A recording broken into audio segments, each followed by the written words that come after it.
Y este tema es derribando fortalezas. Estamos en una nueva estación. A ver si me ayudan con la luz de acá. Yo creo que Linda Agua de... Ya llega. Llegó. Dele un aplauso a Linda, llegó. Bueno, ahí creo que ven mejor, ¿no? Bueno, ustedes saben que estamos viviendo una nueva estación, un nuevo tiempo, un nuevo cambio, una nueva temporada. Pero de nada sirve si nosotros no nos preparamos, si nosotros no cambiamos nuestra mentalidad. Uno de los temas que la palabra de Dios nos enseña acerca de esto es la necesidad de romper fortalezas, derribar aquellas cosas, estructuras, paradigmas, pensamientos, patrones que nos tienen cautivos, que nos impiden crecer. No sé si a usted le ha pasado que por cierto momento usted vive una vida de no avanzar, una vida de decrecimiento, una vida donde no puede recibir, una vida de desierto. Tendrá mucho que ver que tenemos que aprender que en este mundo, por la caída del hombre, nosotros adquirimos el hábito de pensar como piensan todas las personas. Esto que el mundo ha llamado los paradigmas, ¿no? Que cada persona mira las cosas, observa las cosas, recibe las cosas de acuerdo a un paradigma, que se hizo muy popular en los 90, esta palabra, porque aprendemos y desaprendemos cosas por nuestro paradigma. Generalmente, hoy día se habla en este mundo tan cambiante de hartas competencias que la experticia más importante que se busca en una persona contratada por alguna empresa o que inicia un negocio, un emprendimiento, es tener la capacidad de desaprender. Porque nos acostumbramos y nos habituamos a nuestra silla donde estamos tan bien ahí y no me quiero mover de ahí. Y de ese lugar, con el pasar del tiempo, se me vuelve a mí un ancla que me impide recibir lo nuevo. Y yo pongo una barrera ante la crítica, pongo una barrera ante los cambios, pongo una barrera ante las nuevas exigencias y yo me detengo y yo lucho. Y generalmente, cuando uno conoce a Jesucristo, esa vieja naturaleza, que es como una fortaleza, nos impide avanzar a la renovación de la mente que nos habla por medio del Espíritu Santo, el Nuevo Testamento. Quiero recordarles a ustedes,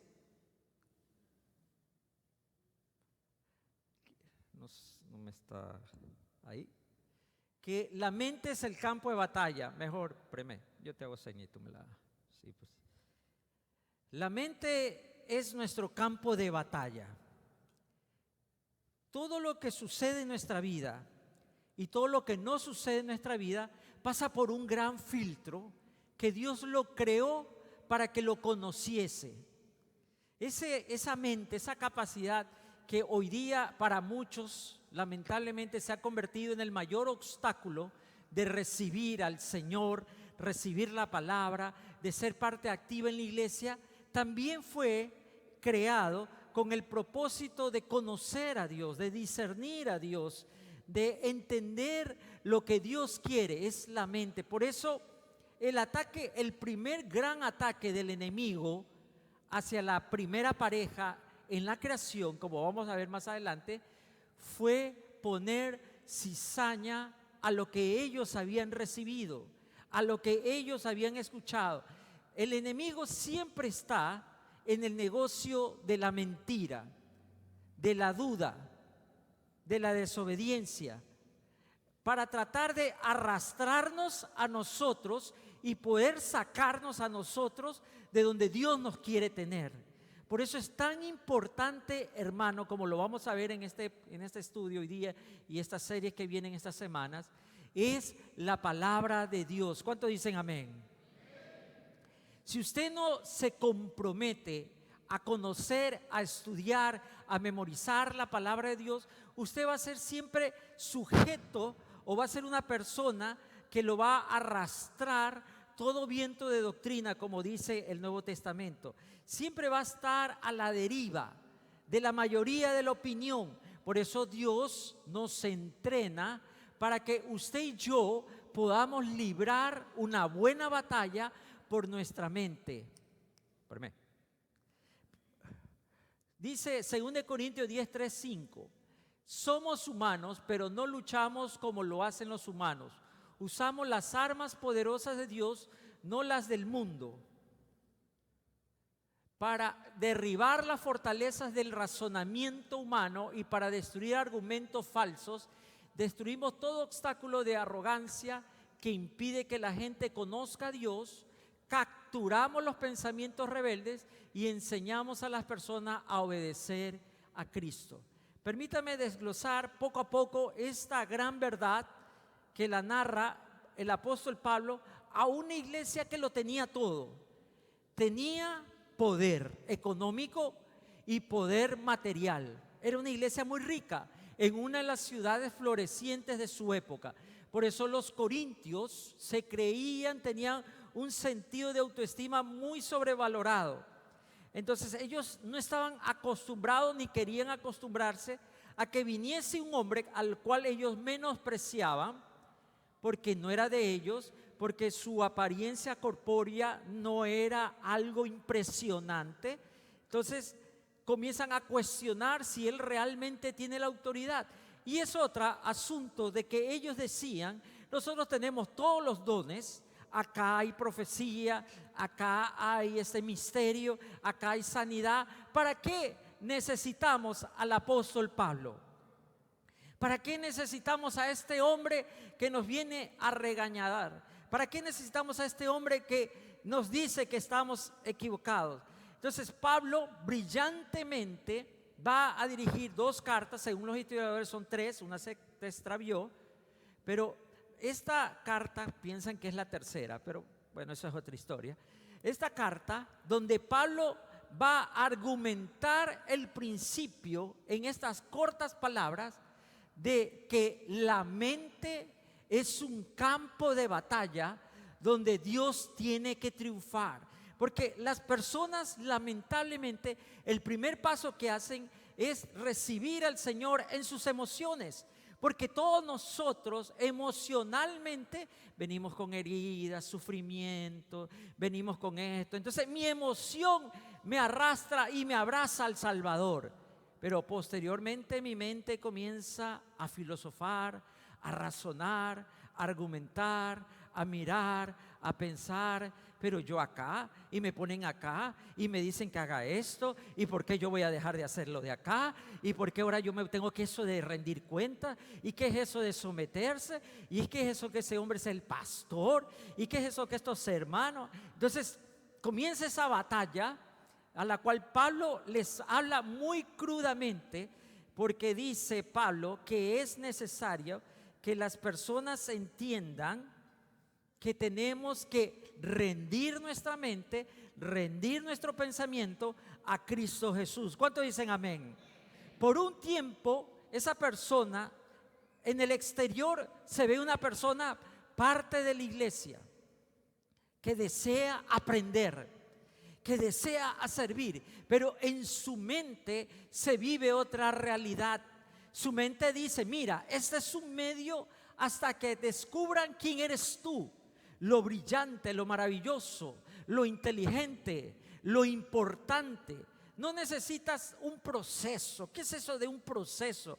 ¿Qué necesitas aprender más? Si tú tienes este título en la universidad, si tú has estudiado, si tú lees la Biblia, si tú conoces algo de hebreo, si tú conoces algo de griego, y comienza la mente a razonar.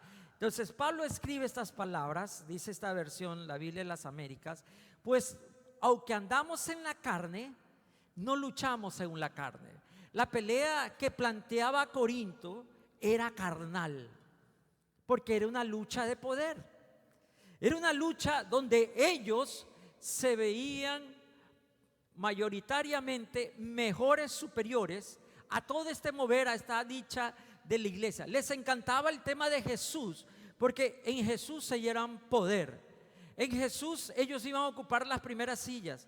En Jesús ellos podían traer sus finanzas, sus negocios y todas sus propiedades y los quería servir a la iglesia. Pero eso sí, servir según el criterio de ellos. Generalmente me encuentro que hay una lucha tremenda para un profesional en sus años centrados, conocer y rendirse a Cristo. Porque generalmente estas personas, como logran cierta posición acá, delante de los hombres, siempre me quedó a mí, hace muchos años, yo conocí a un señor que me contaba un hermano, que tenía un alto cargo en el hospital Luis Bernaza, tenía un puesto importantísimo. Y un día el hermanito fue a la consulta y le tocó justo el hermano que era doctor. Y le dice: hermano, qué gusto verlo. A ver, un momentito. En la iglesia somos hermanos, aquí yo soy el doctor. ¿Es correcto? ¿Es correcto? Cuando una persona lo único que me habla de su título, de lo que estudió, yo me doy cuenta que es una persona vacía. Porque no soy lo que hago lo importante. Yo soy lo que soy en Cristo Jesús. Y por su gracia he logrado ser más allá. Su gracia ha sido buena conmigo, dice el apóstol Pablo, que me ha permitido, y eso lo escribió Pablo a los Corintios, porque él estaba tratando con gente orgullosa, gente que sufre. Pero por el otro lado, a veces la mente piensa que lo que hago en la iglesia, que lo que yo soy en la iglesia, lo que yo digo en la iglesia es lo más importante. Tiene que haber toda una comunión entre lo que digo y lo que hago. Y es lo que Pablo dice: no andamos en la carne, no luchamos en la carne, porque las armas de nuestra contienda no son carnales, sino poderosas en Dios para la destrucción de fortalezas, destruyendo especulaciones y todo razonamiento altivo que se levanta contra el conocimiento de Dios, poniendo todo pensamiento en cautiverio a la obediencia de Cristo. Corintios era una ciudad griega. Hoy día nosotros somos culturalmente descendientes de los griegos, de la cultura occidental. Usted sabe muy bien que la filosofía, el pensamiento, los sabios de Grecia han influenciado en todo lo que hablamos, en todo lo que pensamos. Incluso Grecia subyugó al poderoso imperio romano por sus filósofos, por estas ciudades-estados, la democracia, el Areópago y todas las demás cosas que vienen de la cultura, de la cuna cultural que fue la Grecia de la época de Pablo. Pero Pablo toma unas palabras que quisiese invitarlos en esta mañana a meditar, hablar no como los sofistas de la época de Pablo o como aquellos elocuentes oradores que se dedicaban a este trabajo y estudio para ganar argumentos. Como hoy día tenemos lugares donde la gente discute y es base a argumentos. Pablo no va a eso. Pablo no habla de argumentos. Pablo habla de una guerra donde debe primar el sometimiento, la rendición al pensamiento, a la palabra de Cristo Jesús. Admiro mucho a las personas que tienen un llamado apologético. ¿Ustedes saben la apologética? Son aquellas personas que se dedican a la defensa de la fe. Y tenemos, gracias a Dios, muy buenos apologetas en nuestro tiempo, especialmente en una cultura que está subyugando a las mentes más jóvenes y las está arrastrando a un libertinaje, a una desobediencia, donde esta cultura mayoritariamente nos dice que no hay absolutos. Hoy por hoy no vivimos bajo principios, sino donde yo me siento, si eso te hace feliz, está bien. Y nadie tiene que juzgarte la manera en que tú vives, tú disfrutas tu felicidad, como tú vives tu vida, como tú vives tu sexualidad. Nadie debe meterse con eso. Pero Pablo dice que no vamos a pelear en la carne. No vamos a hacer barricadas, ni vamos a cerrar las calles, ni vamos a poner bombas en el Congreso, en la Asamblea. Pablo dice que nuestras armas son poderosas en Dios para destrucción de fortalezas.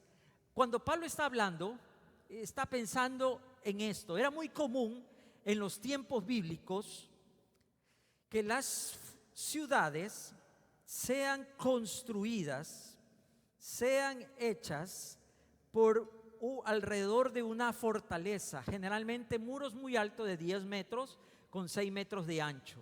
Eso era una fortaleza.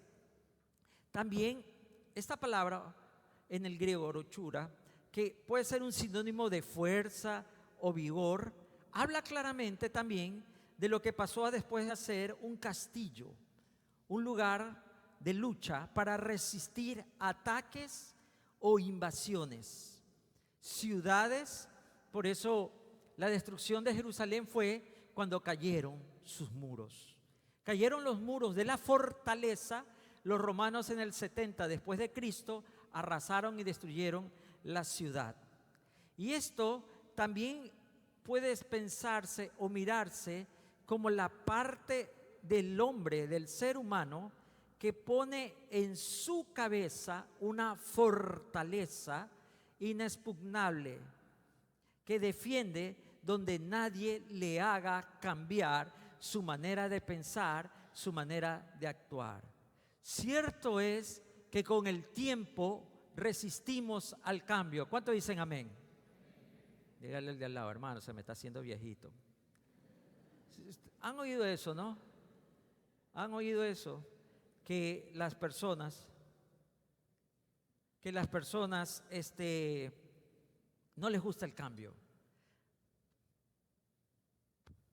Yo, en mis años mozos que tengo, hermanos, que el Dios le dé el doble a los envidiosos también, me cuesta cambiar. Me gustan las cosas a mi manera. Me gusta dormir en mi lado de mi cama. Me gusta dormir con mi almohada. Me gusta dormir con mi pijama. Me gusta desayunar lo que a mí me gusta desayunar. Me gusta mi taza de café. Carmita dice que soy un viejito temático. Pero no se me ría porque usted es igualito que mí, hermano. ¿Cuántos dicen amén? Levánteme la mano. Que mis zapatillas, ¿dónde está mi zapatilla? Que tú siempre te me llevas mi toalla. ¿Por qué coges mi shampoo? ¿Por qué te llevas mi perfume? Porque con el paso del tiempo, pensamientos se construyen y se vuelven fortalezas. La fortaleza era en la parte más alta, donde era más difícil el acceso. Por eso Pablo usa hermosamente esta metáfora, a que aquí en la mente, en la parte más alta del hombre, del ser humano, de la psiquis, está la fortaleza. La estrategia de Satanás siempre ha sido, creo que esto está prendiendo los celulares cuando lo hago, por eso que a cada rato los llama, ¿verdad, hermano?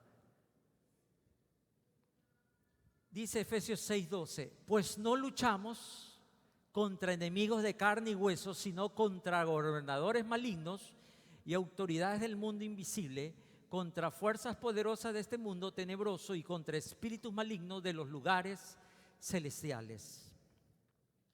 Siempre Pablo está muy claro que la lucha contra él no es contra los hombres. Corintios y las iglesias rebeldes no son su enemigo, es Satanás. Es Satanás, es la fuente. Es la fuente de la rebelión, es la fuente de la desobediencia, es la fuente de la burla. Por eso, la naturaleza del enemigo es la mentira. Como la naturaleza de Dios es amor, la naturaleza del enemigo es la mentira. Y esta batalla espiritual no solamente traspasa esos lineamientos del alma, sino que lucha en nuestra mente por medio de las mentiras del enemigo. Por eso el mejor truco del enemigo es convencer al mundo de que Él no está haciendo nada, que Él no está influyendo, que Él no está presente en tus problemas, en tus enfermedades, en tus necesidades. Y invita al hombre que si sigue buscando, que si sigue estudiando, sigue desarrollando, algún día este mundo será un mundo de paz. Después de la horrorosa y terrible Segunda Guerra Mundial, donde los aliados contra el eje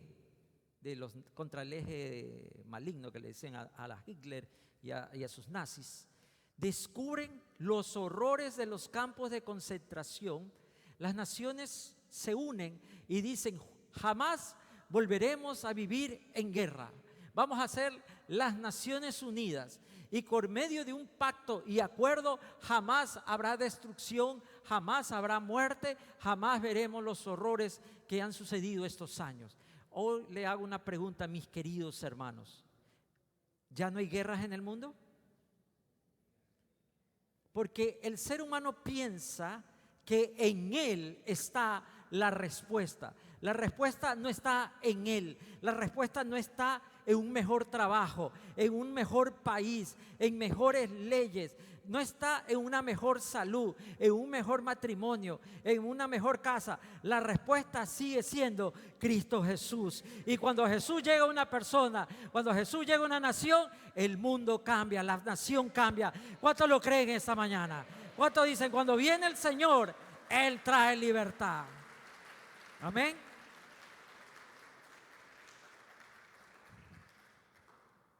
En Juan 8:44, el Señor fue durísimo con los religiosos, porque para ellos el gran problema del ser humano era que no eran parte del pueblo de Israel, no eran parte de los escogidos, no eran parte del pacto. Jesús les dice: ustedes son de su padre el diablo y quieren hacer los deseos de su padre. Él fue un asesino desde el principio y no se ha mantenido en la verdad, porque no hay verdad en él. Y cuando habla mentira, habla de su propia naturaleza, porque es mentiroso y es padre de la mentira. ¿Cuántos dicen amén, hermano?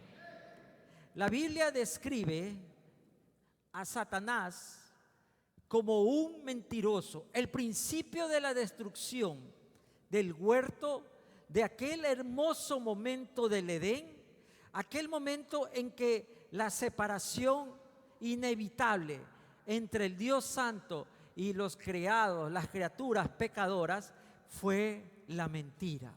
Porque Satanás fue el destructor de la primera pareja por medio de la mentira. Por eso, cuando hablamos de Satanás, estamos hablando de destrucción, estamos hablando de división, estamos hablando de divorcio, estamos hablando de asesinato, estamos hablando de todos los horrores que hoy por hoy lo vemos a diario en las noticias, mis queridos hermanos.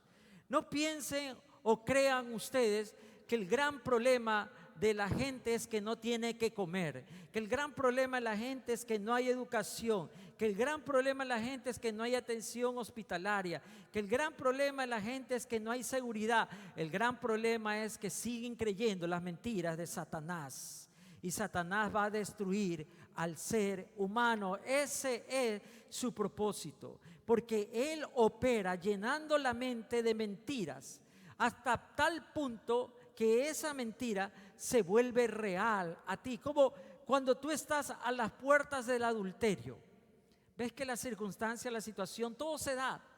Tú comienzas a pensar, bueno, es una oportunidad, nadie tiene que enterarse. Y por último, si se enteran, bueno, ya ahí veremos qué pasa. Y uno no ve las consecuencias. Lo nubló la tentación y cayó y murió en el pecado, como dice la Escritura. Lo mismo fue para la primera pareja. La primera pareja se encontró, se halló, que creyeron y pensaron que iban a ser como Dios. Esa ambición, como la de los corintios, nosotros acá.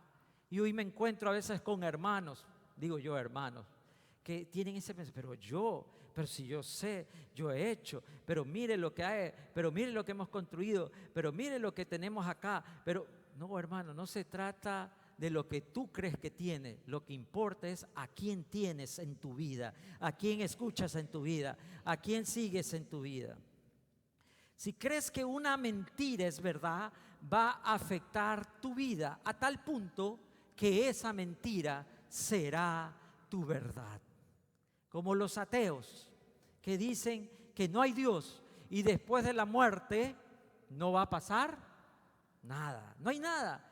Y ellos viven convencidos de una mentira. Desde el principio, el Satanás atacó al hombre sembrando mentiras acerca de Dios. Lo vimos en el huerto, cuando la serpiente astuta quiso engañar.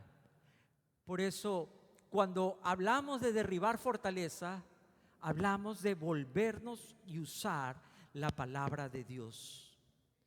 Usar la palabra de Dios. Es tan importante que usted pueda hoy día discernir qué son sus convicciones, qué son sus principios, qué es lo que lo motiva a hacer algo. ¿Está basado en un hábito, en una iglesia, en un pastor o en la palabra de Dios? ¿En qué está basado su conducta, su manera de ser? Yo creo que uno de los beneficios mayores que tenemos nosotros, y lamentablemente, déjenme decirle, mandarles la cuña, uno de los países que menos lee es el Ecuador. Tristemente es cierto.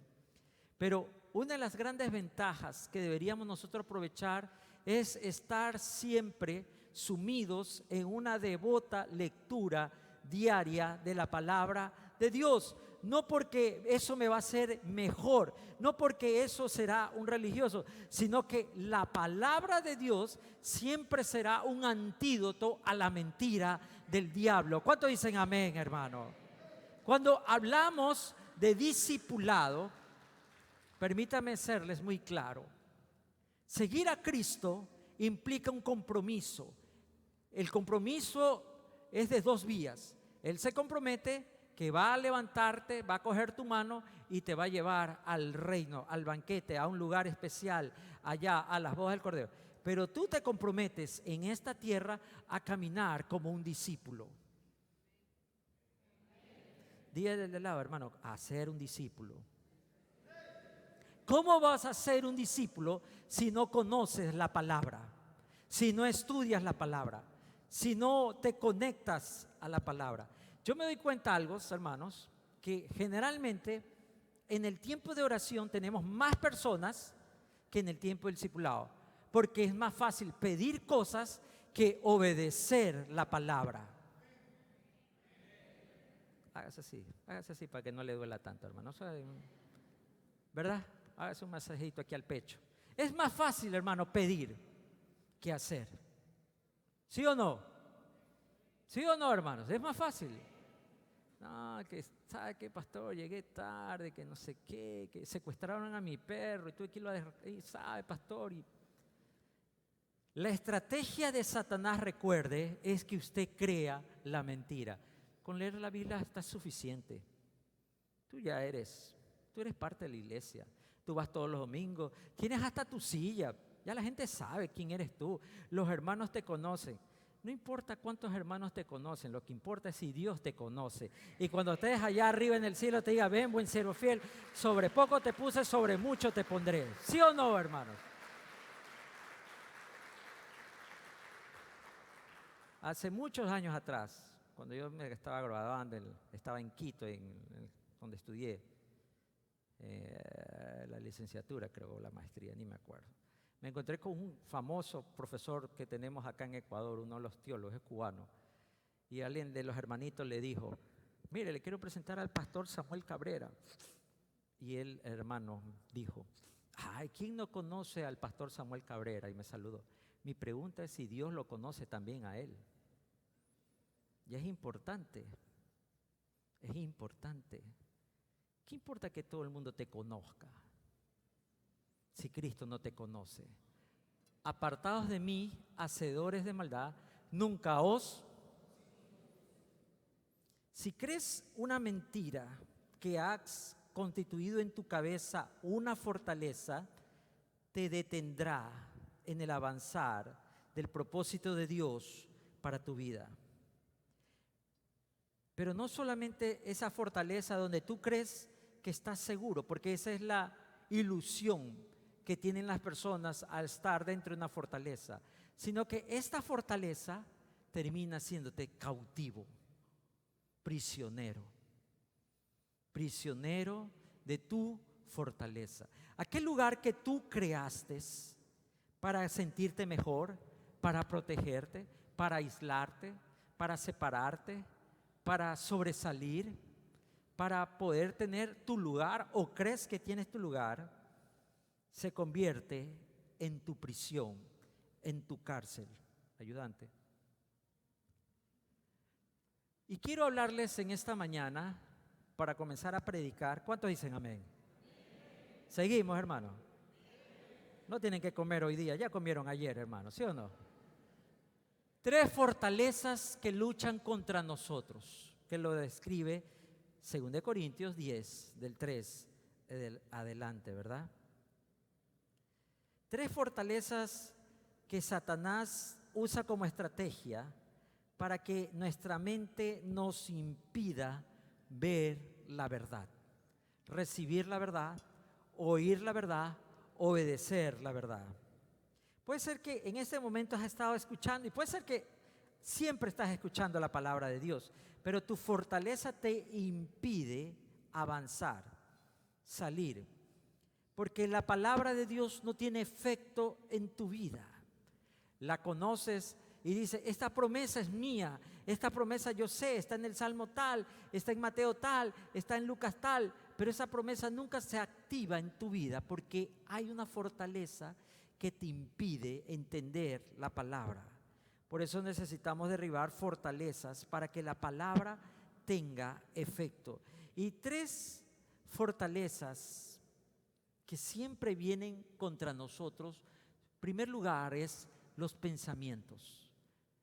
El insigne reformador Martín Lutero decía y hablaba acerca del pecado.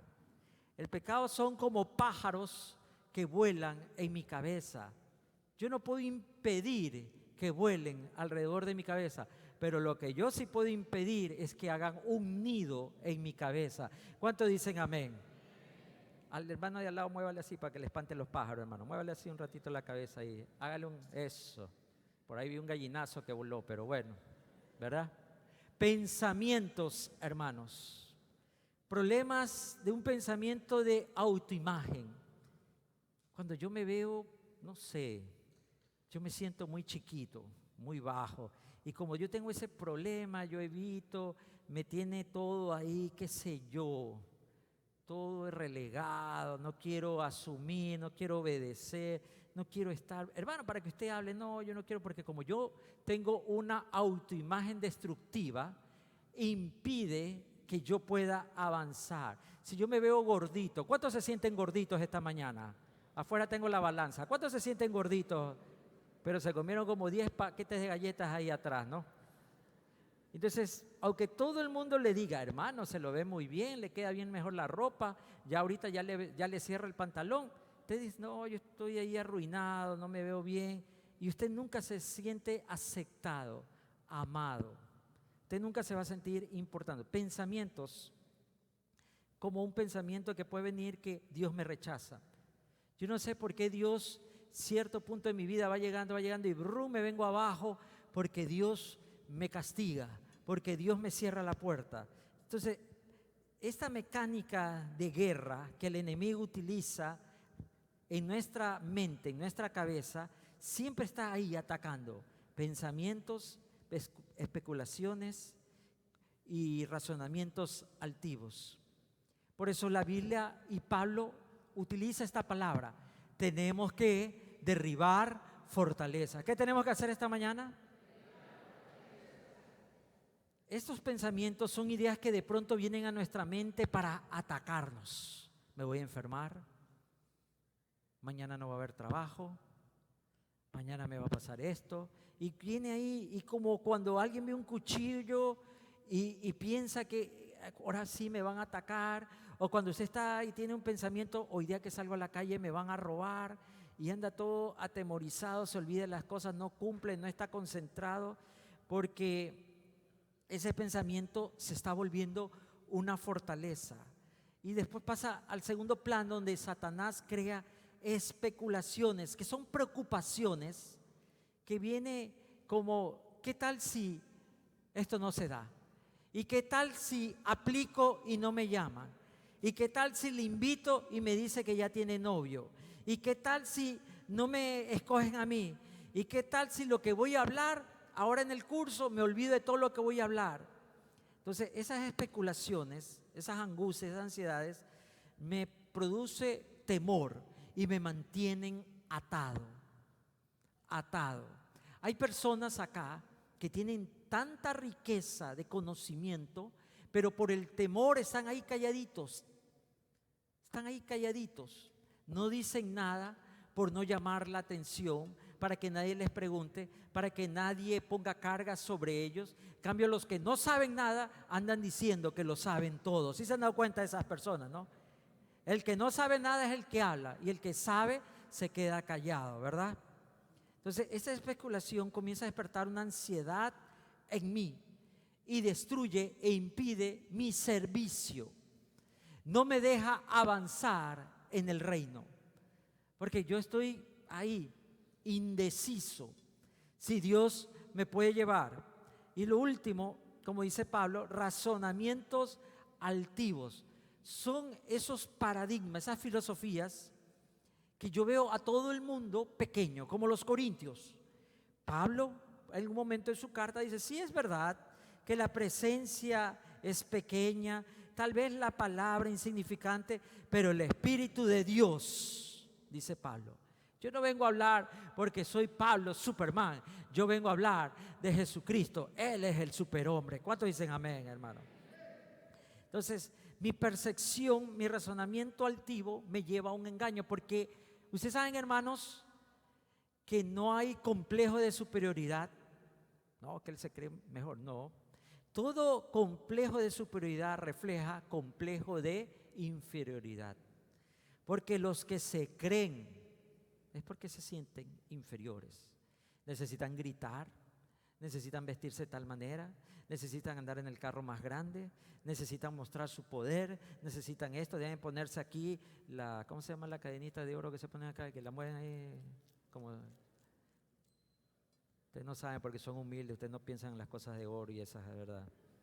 Y tienen que mostrar la marca de la ropa que carga, y te habla de dónde estudió, y te habla de qué título tiene, y te habla de dónde vive, y te habla de lo que compró, y que recién está llegando de viaje por esto y lo de acá. Entonces, estas filosofías nos llevan a pensar que en nuestras circunstancias no vamos a lograr más. Entonces, Pablo les acusa a los corintios de tener ese razonamiento altivo. Incluso menospreciaban la palabra de Dios, porque no se ajustaba al estándar que ellos creían y merecían tener. Cuando usted conoce la verdad, usted puede escapar del cautiverio. Usted puede escapar del cautiverio. Usted puede darse cuenta de cómo Dios lo quiere usar, libertar. En la guerra de Vietnam había un soldado americano capturado. Ustedes saben que los vietnamitas en esta guerra de los Vietcong y toda esta cuestión, ellos no tenían cuarteles, sino que ellos caminaban y se movían. Así que creaban pequeñas jaulas donde metían a los gigantes americanos y los transportaban de un lado para otro. Por eso era tan difícil rescatarlos. Hacían huecos. Entonces, este hombre estuvo prisionero 2 años en una jaula donde comía y hacía sus necesidades. Jaulas de bambú, donde venían estos hombres y lo cargaban como un mono y se lo llevaban de un lado para otro. Y un día, este hombre, en su desesperación, vio como un vietnamita arreglaba la jaula. Veía que esos palos tenían cierta manera, que los sacaban loca. Entonces, él se dio cuenta que como hizo ese hombre para sacar el palo y arreglarlo, él comenzó a sacar, hasta que se encontró libre Y el día que se encontró libre, corrió por la selva. ¿Qué quiero decirle con esto, mis queridos hermanos? Que en esa mañana hay muchas personas que por sus pensamientos, sus fortalezas han sido llevados de un lado para otro, pero nunca han llegado a ninguna parte. Están en movimiento, pero no es su decisión, no es un triunfo, no es un logro. Simplemente son llevados de un lado a otro. Y pasa el día, pasa la mañana, pasa la noche, pasa la semana sin llegar a ningún lado. Pero hoy le quiero decir, Jesús puede cambiar esa jaula, abrir esa puerta y hacerte libre. ¿Cuántos dicen amén? Amén. Jesús dijo esta palabra en Juan 8:32. Si conocereis al Hijo, seréis verdaderamente libres. Y la verdad, ¿cuántos necesitan al Hijo? Si conocieres al Hijo, esa es la clave para que aquella jaula, aquella cárcel se pueda abrir. Si usted se ha sentido atrapado, aprisionado, cautivo, detenido, estancado, hoy Jesús te dice, quiero abrir tu celda, quiero abrir tu cárcel, quiero sacarte de ese lugar.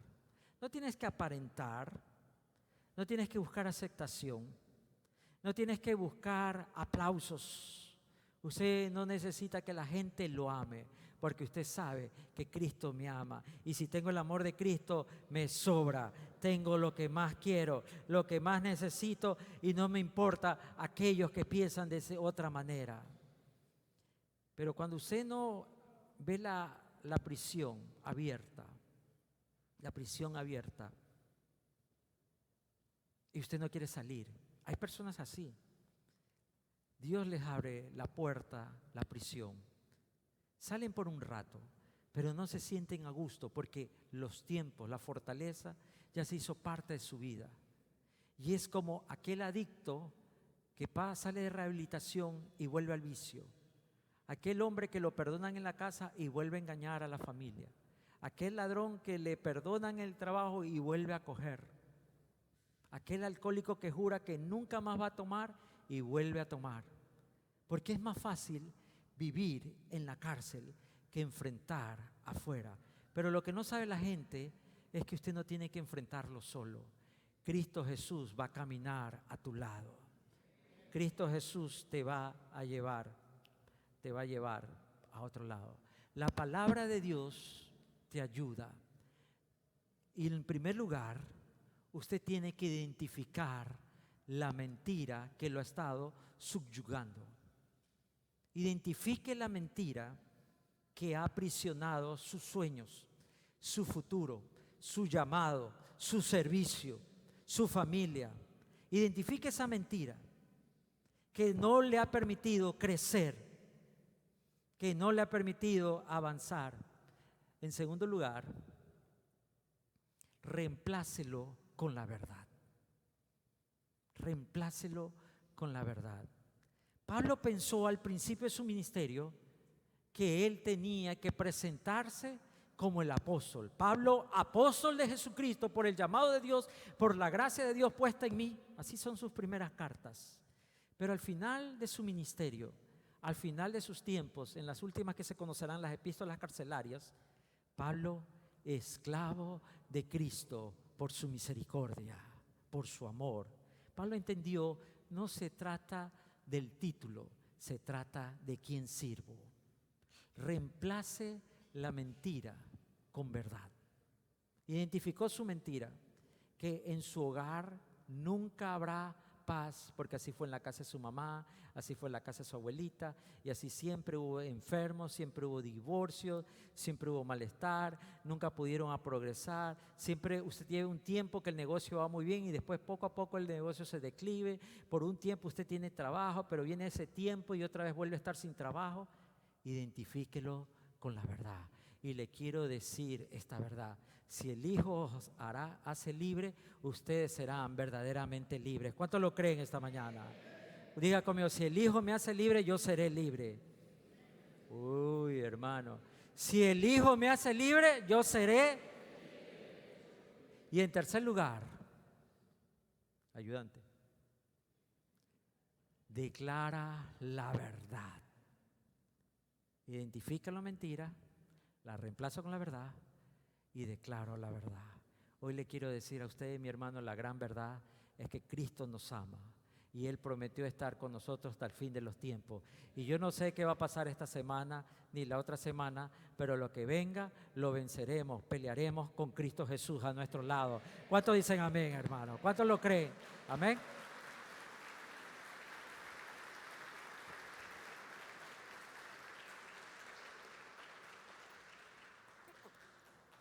Y mientras Linda llega a prender las luces, mientras Linda llega, ya llega. Lo invito a ponerse de pie en esta mañana. Póngase de pie, por favor, para terminar acá. ¿Cuántos necesitan que Cristo abra la puerta de su prisión? Cierre un momento sus ojos, levante la mano y dile, Señor, derriba mi fortaleza. Yo no me sentía la merecedora, yo no me sentía el amado, yo no me sentía inteligente, yo no me sentía capaz.